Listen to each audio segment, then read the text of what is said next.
तो hello friends, आज हम बात करेंगे इलेक्ट्रोस्टैटिक में। इलेक्ट्रोस्टैटिक की बेसिक चीजें जानेंगे, बेसिक से भी बेसिक चीज जानेंगे और फिर उसके बाद में कुछ जो पहले से ही प्री डिराइव्ड चीजें हैं उनको पढ़ेंगे। तो ये वीडियो टोटल ओवरऑल रिवीजन के लिए है। ओके, तो अभी हमारे फिजिक्स में टोटल 4 फंडामेंटल फोर्सेस है। कितने? 4। कौन कौन से? Strong nuclear force, weak nuclear force, electromagnetic force and gravitational force, जिसमें से ग्रेविटेशनल फोर्स बहुत कम है और फिर इलेक्ट्रोमैग्नेटिक फोर्स वो नेक्स्ट में आता है, फिर वीक न्यूक्लियर फोर्स, फिर ग्रेविटेशनल फोर्स। इनके मैग्नीट्यूड वाइज हैं। तो जैसे ग्रेविटेशनल फोर्स हम जानते हैं कि जो ग्रेविटेशनल फोर्स होगा वो हमेशा ही अट्रैक्टिव रहता है। अट्रैक्टिव मीन्स दो बॉडी आपस में एक दूसरे को हमेशा खींचेंगे। They will also tend to pull each other, but in electromagnetic force, अब यहाँ पे हम इलेक्ट्रोमैग्नेटिक क्यों कह रहे हैं? Because electric field and magnetic field both are correlated and their combined forces are studied under this electromagnetic force. तो electromagnetic force जो है अट्रैक्टिव भी हो सकता है एंड रिपल्सिव भी हो सकता है, depending on the nature of the charge. There are no such concept of nature of mass. Mass is always positive. It's taken. But यहाँ पर चार्ज का कितना मैग्नीट्यूड है और चार्ज का क्या साइन है, साइन मीन्स प्लस माइनस, वो कितना है वो भी डिटरमाइन करेगा कि फोर्स कितना लगेगा और किस डायरेक्शन में लगेगा रिस्पेक्टिवली। तो इसके अंदर जो अभी हम पढ़ाई करेंगे वो इलेक्ट्रोमैग्नेटिक फोर्स के अंदर पूरी पढ़ाई होगी इलेक्ट्रोस्टैटिक की। तो इसके अंदर जो है दो चीज आती हैं, एक तो इसकी स्टैटिक और दूसरा है डायनामिक। स्टैटिक का मतलब है कि जो चार्ज है वो रेस्ट पे है। किसके रिस्पेक्ट में रेस्ट है? किसी भी रिस्पेक्ट में रेस्ट है, लेकिन रेस्ट पे है। जो जिसके रिस्पेक्ट में रेस्ट है उसके लिए वो इलेक्ट्रोस्टैटिक होगा और जिसके लिए वो मोशन में होगा उसके लिए इलेक्ट्रोडायनेमिक्स होगा। जहां पे हम चार्ज के मोशन के बारे में स्टडी करते हैं, जो डायरेक्टली न्यूटन लॉ से अप्लाई हो सकता है जब तक उसकी स्पीड बहुत ही ज्यादा तेज ना हो। ओके, तो आज हम इस स्टैटिक की बात करेंगे, इसके बेसिक कॉन्सेप्ट्स के बारे में बात करेंगे। ओके, हम जिस तरह से दो मासेस के बीच में फोर्सेस निकाल सकते हैं न्यूटन के लॉ से, वैसे यहाँ पे कूलम का लॉ होता है। Both are just similar, just notation change होता है। वहाँ पे मास की जो यहाँ पे मास हम इस्तेमाल करते थे, यहाँ पे हम लोग चार्ज इस्तेमाल करेंगे, बाकी सब सेम है। सो जो दो चार्जेस के बीच में फोर्स लगेगा, दो इंडिविजुअल चार्जेस, दो अलग अलग रखिएगा, उनके चार्जेस बीच जो फोर्स लगेगा वो होगा Q1 Q2 upon r²। K क्या है? Permittivity of a free space और परमिटिविटी ऑफ अ स्पेस। तो क्योंकि दोनों बॉडी जो है कांटेक्ट में नहीं है, फिर भी एक दूसरे पे फोर्स एक्सर्ट कर रही है, इसका मतलब है कि बीच में कुछ ना कुछ है जो एक दूसरे का फोर्स को ट्रांसफर कर रहा है। जैसे कि यहाँ से और मैं यहाँ पे ट्रांसफर करने के लिए मैं फोर्स लगा रहा हूँ, लेकिन मैं अपने हैंड से इस पे फोर्स पुश कर रहा हूँ, तो मैं अपना फोर्स ट्रांसफर इससे कर रहा हूँ। इसी तरह से यहाँ पे भी कुछ ना कुछ होना ही चाहिए कि वहाँ पे फोर्स ट्रांसफर हो सके। तो उसके लिए हम लोग एक कॉन्सेप्ट लेते हैं इलेक्ट्रिक फील्ड का, उसके बारे में डिस्कस करेंगे। तो ये डिपेंड करता है कि ये जो फोर्स लाइन जा रही होगी, जैसे ये वाला हैंड में जा रही होगी, तो वो इस वाले को कितना अलाउ कर रहा है वहां पे पहुंचने के लिए, वो भी डिपेंड करता है। तो यहाँ पर ये जो है ये शो करता है कि उस मीडियम की कितनी परमिटिविटी है to allow electric field fluid. तो इस 1/4/ε0 की वैल्यू होती है 9 × 10⁻⁹। एग्जैक्टली नहीं, 8.85 होती है, लेकिन उसे 9 लेके जाते हैं कैलकुलेशन में। और ER क्या है? यहाँ पे E0 एंड ER दो अलग अलग चीजें इस्तेमाल की गई हैं। ये परमिटिविटी है, तो ये जो E0 है वो वैक्यूम की परमिटिविटी है कि वैक्यूम कितना परमिट करता है, और ER जो है किसी भी मीडियम की वैक्यूम के रिस्पेक्ट में परमिटिविटी कितनी है उसको शो करता है। तो कभी भी इस की का इस्तेमाल कीजिए, so make sure that you are using this ER because it's very important. One more thing, this force is a vector quantity. So while solving the question, you have to be careful about the direction of the forces. Like if two different charges are there, they will attract each other. Both are same, then they will repel each other. That means they will tend to move towards each other, or tend to move away from each other. Okay, तो अब ये जो force है, अब मैं पूछता हूँ कि ये जो force है, यहाँ पे देखिए, force on 1 due to 2, force on 2 due to 1 होगा, क्योंकि दोनों के बीच में जो फोर्स लगेगा that is dependent on the product of their charges, not to the individual one, just to the product. That means इस पे जितना फोर्स लगेगा सेम फोर्स इस पे उतना ही लगेगा। बस एक चीज का चेंज रहेगा, साइन का हो सकता है, मैग्नीट्यूड का नहीं होगा। ओके, तो यहाँ पर अगर ये दोनों हैं, एक पॉजिटिव और एक नेगेटिव लेते हैं, तो पॉजिटिव नेगेटिव क्या करेंगे, एक दूसरे के पास जाते हुए जाएंगे, मतलब कि दोनों एक दूसरे की तरफ बढ़ेंगे। They will tend to move towards each other. Force will be same, F and F, and that F can be easily find using this formula. Or you can use this vector form. This vector form is the correct version. It just has been derived to this magnitude form. It's vector form where it is basically applied when we are dealing with 3D geometry or 2D. Because अगर मैं आपसे कहता हूँ कि एक charge यहाँ रखा गया, एक चार्ज यहाँ रखा है और इनके बीच में फोर्स निकालना है, तो आप आसानी से निकाल लेंगे। बट मैं यहाँ पे एक और चार्ज रख देता हूँ और फिर मैं कहता हूँ कि इसके ऊपर टोटल निकालिए। So what you will do the individual one due to this and this, but in spite of it you can go with this vector form. You need not to worry about the angle in between them, so that you can get rid of this angle or this fuzzy calculations. That would be an easier version for it. So let's have a talk that how these two are communicating with each other. Here communicating means they both are informing that I am near you. You need to go away or come to me depending on the charge. So यहाँ पर एक hypothetical case लेता है कि कोई भी charge है वो एक दूसरे से कम्युनिकेट करने के लिए कुछ ना कुछ चीज इस्तेमाल कर रहा है। वो चीज को हम मान लेते हैं इलेक्ट्रिक फील्ड है। ओके, तो एक और चीज इसमें एज्यूम्पशन की गई है कि अगर पॉजिटिव चार्ज है तो उससे इलेक्ट्रिक फील्ड लाइन, मतलब कि जो सिग्नल्स होंगे बात करने के, वो उससे निकलती हुई जाएंगी। ये एक सिग्नल वाला कॉन्सेप्ट बस एक समझाने के लिए है। It's just an hypothetical, you need not to be serious very about it. So ये चार्ज से जो इलेक्ट्रिक फील्ड होगी वो दूर जाती हुई जाएगी और वही नेगेटिव के केस में पास आती हुई जाएगी। तो इसका मतलब है कि यहां से ही इलेक्ट्रिक फील्ड फोर्सेस बाहर निकल रही। लेकिन अगर if I wanted to know the magnitude of electric field at a point like this, if I wanted to note the magnitude of electric field at a distance r from a positive charge in this case, so how may I do that? So for that you have to look to the definition of electric field. What's the meaning of electric field? Electric field says that I am equal to force at that point divided by unit charge or divided by the total charge. That means the force that is total going to be exerted on a test charge that is going to be placed over here. इसका सीधा सा मतलब है कि जो भी हम test charge यहाँ रख रहे हैं, टेस्ट चार्ज का क्या मतलब है? जिसके चार्ज कोई भी इंपॉर्टेंस नहीं रखता है। That means this charge is not going to affect this one, it's position is not going to be affected that much. So इस पॉइंट की इलेक्ट्रिक फील्ड निकालने के लिए हम एक टेस्ट चार्ज लेंगे जिसका चार्ज कुछ होगा और उस पर कितना चार्ज, उसमें कितना फोर्स लगेगा, पर यूनिट फोर्स वो कितना लगा रहा होगा, मतलब कि टोटल फोर्स वो पर यूनिट चार्ज इस पॉइंट पे कितना एक्सर्ट कर रहा होगा, वो डिपेंड करेगा कि इसकी इलेक्ट्रिक फील्ड कितनी होगी। अब एक बात देखिए, this electric field is equal to K Q upon R square. तो अगर मान रहा है इसको क्यू लेता हूँ and it's Q1, so which Q I have to put it there? Assume this force, this electric field is force per unit charge. That charge must be the test charge that has been used over here. So it's Q, and this electric field here, the Q will be the source of electric field lines. So this is Q1. Make sure you are not forgetting this one.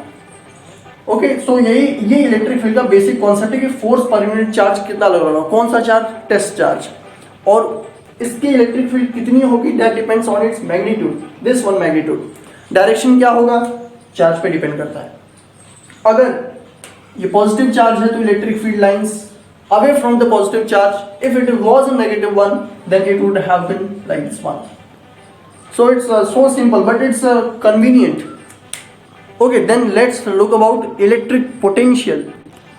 तो अभी हमने electric field को समझ लिया, अब electric potential को समझते हैं। इलेक्ट्रिक पोटेंशियल को भी समझने के लिए we are using one test charge. Test charge की कंडीशन वही है कि that is not going to effect to the main charge which has been observed. So consider a test charge, so it will be having force which has been exerted by this main source. Let's take it a positive one. So ये force इससे दूर जाता हुआ जाएगा। तो इसका मतलब ये तो पक्का है कि ये इसके ऊपर फोर्स लगेगा। अब इसके ऊपर फोर्स लगेगा तो ये मूव करना जरूरी है क्योंकि फोर्स तो लग रहा है। But if I want it to be at rest, then I have to apply some additional force, that is external force, to this body in order to make it to rest, and that magnitude must be equal to the force exerted by this charge. Okay, अब मैंने force तो लगा दिया, but if I want this charge to come closer to this main charge, then in order to this I have to apply some amount of more force to this one. So, अगर मुझे इसे पास लेके आना है, external force जरूरी है। कौन देगा? मैं दूंगा। अगर मैं दूंगा तो मैं क्या कर रहा हूँ? वर्क डन कर रहा हूँ, क्योंकि मैं फोर्स भी लगा रहा हूँ और डिस्प्लेसमेंट भी हो रहा है। किस डायरेक्शन में? मेरे डायरेक्शन में। बट यहाँ पे एक केस रहेगा कि ये जो आप इसे मूव कर रहे हैं, that must not have kinetic energy, literally no kinetic energy, not to the absolute one, but at least it must not happen. That means kinetic energy of that charge, that test charge should tend to 0. In that case only this case is valid. So potential is equal to amount of work done by an external agent in order to move a per unit charge from some distance. तो ये हुआ potential का मतलब। तो potential जैसे gravitational potential भी है, वो भी सेम यही है कि ये वहां पे रखा हुआ है, अर्थ इसको खींच रहा है, but I am applying some external force to it in order to stabilize it. So that means I have to do some work over it. And if I want this to move towards the center of the earth, then I must release it in some way that kinetic energy of this pen is 0. That means tending to 0. Then I would be able to calculate the potential of that earth. It's somewhat same to the gravitational field or magnetic field. Okay, so this is important. Now, electric field that we have discussed earlier is nothing but rate of change of potential per unit distance. ये आपको कैसे पता चला? यहाँ पे लगाएंगे तो electric field जो आपको जो पोटेंशियल यहाँ से मिलेगा और जो आपको इलेक्ट्रिक फील्ड मिला है दैट इज फोर्स पर यूनिट चार्ज, उन दोनों को इक्वेट करने से लिखेंगे तो ये आपको एक रिलेशन मिलेगा कि अगर आप पोटेंशियल को एक बार डिफरेंशिएट कर दीजिए r से, you will be getting same as a result of electric field. Okay, तो यहाँ से रिलेशन आता है. अब इसका मतलब क्या है? ये electric field rate of change of potential, इसका मतलब क्या है? इसका मतलब है कि अगर कोई भी इलेक्ट्रिक फील्ड निकल रही है, वो इलेक्ट्रिक फील्ड तभी एग्जिस्ट करेगी when it is having a potential difference for a small distance. That means अगर इलेक्ट्रिक फील्ड यहाँ से यहाँ इस पॉइंट पे जाती है, पॉइंट ए से पॉइंट बी पे जाती है, इसका मतलब क्या है कि इसके बीच से गुजरी होगी. अगर बीच से गुजरी है तो इसका मतलब है कि बीच में भी पोटेंशियल डिफरेंस होना चाहिए. तो इलेक्ट्रिक फील्ड वहां पे एग्जिस्ट करेगी जहां पर पोटेंशियल डिफरेंस होगा. और यही केस हम इलेक्ट्रोस्टैटिक शील्डिंग में इस्तेमाल करते हैं, जिससे आप मतलब केज के अंदर रहिए, बाहर लाइटिंग चाहे जितनी भी तेज हो, you not be getting hurted. So same case यहाँ पे लगाते हैं कि वहां पे अंदर में हम लोग क्या करते हैं, पोटेंशियल डिफरेंस 0 कर देते हैं. पोटेंशियल डिफरेंस 0 होगा तो इलेक्ट्रिक फील्ड 0 हो जाएगी. अब इसके ऊपर छोटे छोटे न्यूमेरिकल्स आते हैं, इस चीज को याद रखिए, ये होता है. और ये पोटेंशियल का यहाँ से फॉर्मूला अगर आप निकालेंगे तो ये आपको मिलेगा KQ/R, क्योंकि वर्क डन क्या होगा, फोर्स डॉट डिस्प्लेसमेंट, और वर्क डन आपको मिल जाएगा डायरेक्टली, दैट इज KQ1Q2/R. तो ये दो फंडामेंटल चीजें हैं इसकी. ये आप इसको निकालने के लिए आप F.dr, बड़ा फ्रीक्वेंस ज्यादा सही रहेगा, F.dr. ओके, हम जो मैकेनिक्स में जितने भी लॉ लगाते हैं सारे यहाँ पर वैलिड हैं. तो हमने जान तो लिया कि फोर्स क्या होता है, electric field, electric potential, work done, but what about its application.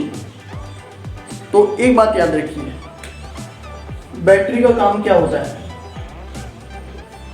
It is having some potential difference. Potential difference मतलब क्या है, that is nothing work done upon this, that is rate of change of work done per unit charge.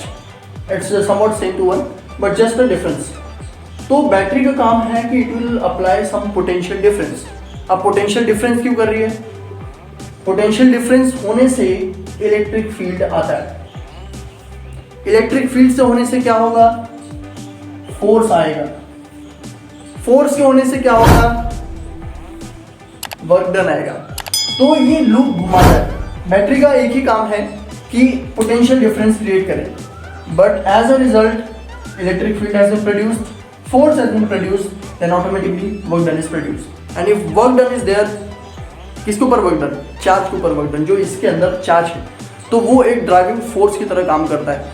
तो ये इसकी tendency हो जाती है कि ये अंदर के चार्जेस को पुश करना शुरू करे, पॉजिटिव को एक तरफ, नेगेटिव को एक तरफ। अब पॉजिटिव नेगेटिव दो डिफरेंट डायरेक्शन में क्यों जा रहे हैं, बिकॉज फोर्स यहाँ पर वेक्टर क्वांटिटी है। फोर्स डिपेंड करता है कि उस चार्ज का साइन कितना है। इसी वजह से पॉजिटिव वाला जो है पॉजिटिव टर्मिनल से घूम के जाता है, नेगेटिव वाला उसके जस्ट उल्टा जाता है। इसका हम लोग काफ़ी डीपली इस्तेमाल करते हैं कैथोड रे, एनोड रे में, इन सब का ही बेसिक कॉन्सेप्ट इस्तेमाल करते हैं कि पोटेंशियल करिए और वर्क डन लीजिए, दैट इज दिस। लेकिन इसका एक और एप्लीकेशन किया जा सकता है। मेरे पास इलेक्ट्रिक फील्ड आ गई, उससे फोर्स आ जाएगा, फोर्स से वर्क डन आ जाएगा। एक तो है कि मैं बैटरी लगा के काम कर लूँ, लेकिन दूसरा है कि मैं एक कैपेसिटर का इस्तेमाल कर लूँ। It is somewhat same to the battery. Battery जैसा ही काम है इसका। बैटरी का काम क्या है, चार्ज को स्टोर करना। चार्ज स्टोर करने से क्या होगा, अलग अलग साइन के चार्ज स्टोर होंगे, जिसकी वजह से उनके बीच में पोटेंशियल डिफरेंस क्रिएट होगा। ओके, तो कैपेसिटर भी सेम वही काम करता है, लेकिन कैपेसिटर जो है दो एनोड कैथोड ना इस्तेमाल करके दो प्लेट को इस्तेमाल करता है। वो दो प्लेट जिनके बीच में कुछ ना कुछ डिस्टेंस हो।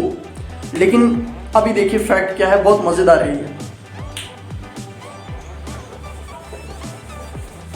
ये देखिए, दो प्लेट है मेरे पास, मैं एक को पॉजिटिव चार्ज देता हूं and next has been filled with a negative charge. How we will do that, we will just connect a battery और some external force has been provided in order to accumulation of charge over to the plate. अब देखिए दोनों में अलग अलग चीजें हैं, तो क्या चीज प्रोड्यूस हो जाएगी, यहाँ पे डेल्टा वी प्रेजेंट है। कैसे हुआ, अलग अलग चार्जेस हैं, डेल्टा वी आ गया, डी आर है, डी आर क्या है, इनके बीच में डी आर है। इसके होने से क्या होगा, इसके होने से इलेक्ट्रिक फील्ड प्रोड्यूस होगी। और वाइस वर्सा कह सकते हैं, जैसे कि दो प्लेट के बीच में अगर मुझे इलेक्ट्रिक फील्ड निकालना हो तो क्या होता है, सिग्मा अपॉन एप्सिलॉन। ये एक्चुअली इनफाइनाइट के लिए है, बट इसको यहाँ कंसिडर कर सकते हैं, बहुत ज्यादा क्लोज में है। तो सिग्मा अपॉन एप्सिलॉन, तो इलेक्ट्रिक फील्ड आएगी। इलेक्ट्रिक फील्ड के आने से पोटेंशियल डिफरेंस क्रिएट होगा, और पोटेंशियल डिफरेंस जहां क्रिएट हुआ वहां पर चार्ज का एक्यूमुलेशन होना स्टार्ट हो जाएगा। तो अगर इसमें ये क्वेश्चन पूछा जाए कि मान लीजिए वायर का क्रॉस सेक्शन लेते हैं, यहाँ पर भी तो इलेक्ट्रिक फील्ड है, यहाँ पर इलेक्ट्रिक फील्ड है, तो यहाँ तो क्या मैं इस सेक्शन को भी बैटरी की तरह इस्तेमाल करूंगा, आप कर सकते हो, आपकी मर्जी। बस आपको एक चीज ध्यान रखना कि आपको वहाँ डी आर देना हो, इनके बीच में कुछ डिस्टेंस देना पड़ेगा, और वो डिस्टेंस इस तरीके से हो कि ज्यादा बने, क्योंकि मुझे ऑटोमेटिकली इलेक्ट्रिक फील्ड प्रोड्यूस करना है। तो इलेक्ट्रिक फील्ड क्या होगा, minus of D V by D R. तो डी आर जितना कम होगा ई उतना ही ज्यादा होगा, क्योंकि दोनों रेसिप्रोकल है। इसी वजह से दो जो कैपेसिटर्स होते हैं उनके बीच में प्लेट का जो डिफरेंस हम जैसे जितना जितना कम करते जाएंगे उतना ज्यादा उसकी टेंडेंसी होगी डेल्टा वी क्रिएट करने की, और जितना ज्यादा डेल्टा वी क्रिएट करेगा उतना ज्यादा वो चार्ज उसमें स्टोर कर पाएगा। इस वजह से यहाँ पर एक अच्छा सा कॉन्सेप्ट आता है जिसको अभी हम कवर करेंगे। तो अब यहाँ पे देखिए, जो भी इसमें डेल्टा वी क्रिएट होगा that is directly proportional to charge store on the plate of the capacitor. तो दो प्लेट के बीच में कितना चार्ज स्टोर होगा वो डिपेंड करता है कि कितना पोटेंशियल है। आप इसको डेल्टा क्यू लिखिए और क्यू लिखिए, बिकॉज ओवरऑल दोनों में चार्ज सेम है, तो ज्यादा इफेक्ट डेल्टा क्यू से नहीं पड़ेगा। तो इसको भी लेके चलते हैं, ये है। अब ये प्रोपोर्शनलिटी कांस्टेंट, जहां भी फिजिक्स में प्रोपोर्शनल आता है वहां पे एक प्रोपोर्शनलिटी कांस्टेंट को सीट मिल जाती है आराम से वहां बैठने के लिए। तो यहाँ पे एक प्रोपोर्शनलिटी कांस्टेंट आता है, but you have to mention that this proportionality constant does not depend on any other parameter, like इस प्लेट के डायमेंशंस के ऊपर कर सकता है, लेकिन इनके बीच में ऐसा कोई स्पेसिफिकेशन ना हो जो अलग से आ रहा हो, तब हम यहाँ प्रोपोर्शनलिटी कांस्टेंट इस्तेमाल करते हैं।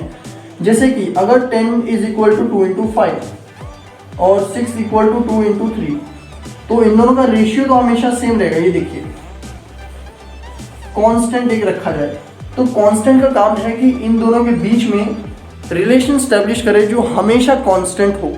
तो उसके लिए ये भी एक कांस्टेंट होना ज़रूरी है, उसी को हम कहते हैं प्रोपोर्शनैलिटी कांस्टेंट। तो यहाँ पर प्रोपोर्शनैलिटी कांस्टेंट करने के लिए, क्योंकि हम ये जो टोटल कॉन्सेप्ट है ये तो कैपेसिटर का प्लेट में लगा रहे हैं, तो जो प्रोपोर्शनैलिटी कांस्टेंट आएगा वो इन दोनों प्लेट के बारे में ही बताएगा। तो यहाँ पर एक प्रोपोर्शनैलिटी कांस्टेंट आता है, दैट इज C, कैपेसिटेंस।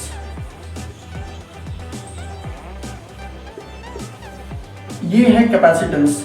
अब कैपेसिटेंस पता कैसे करेंगे? Capacitance is capacitance equal to Q upon C ले जाते हैं, I am sorry for this, Q upon V। अब कोई पूछ सकता था हम इसको C को ये भी तो लिख सकते थे V अपॉन Q, आप लिखे, आपके ऊपर कोई प्रॉब्लम नहीं है।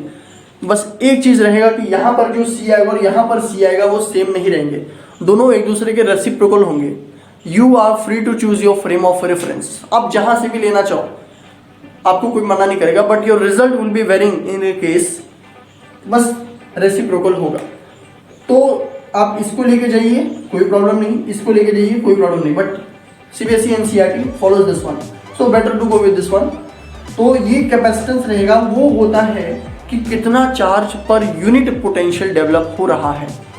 तो कैपेसिटेंस किसी बॉडी की हो तो उसकी वो स्टोरिंग कैपेसिटी दिखाता है कि कितना चार्ज वो स्टोर कर सकता है कितने पोटेंशियल पे। अब मैंने कहा कि किसी का कैपेसिटेंस बहुत ज़्यादा है, इसका मतलब क्या है कि उसको हल्का सा पोटेंशियल दो, बहुत ज़्यादा चार्ज स्टोर कर लेगा, जो सुपर कैपेसिटर करता है। सुपर कैपेसिटर का यही काम है कि वहाँ बस एक चीज़ को कॉन्सेप्ट इस्तेमाल किया जाता है कि इसकी जो पोटेंशियल ये है, चार्ज पर यूनिट पोटेंशियल जो है वो बहुत ही ज़्यादा होता है, इस वजह से उसका नाम क्या गया, सुपर कैपेसिटर और अल्ट्रा कैपेसिटर ऐड कर देते हैं। तो ये हो गया। अब देखा जाए कैपेसिटेंस का फॉर्मूला क्या होगा, तो फॉर्मूला भी ज़्यादा रहेगा जो आपको न्यूमेरिकल्स में मदद करेगा। तो इसका जो कैपेसिटेंस रहेगा that is equal to A epsilon naught by D। अब ये क्या है, इसका डेरिवेशन आपको मिल जाएगा, कहीं से भी ले लीजिए। तो C equal to A epsilon by D हुआ। ये किसके बारे में है? इस प्लेट के बारे में। इस प्लेट को वापस बनाते हैं।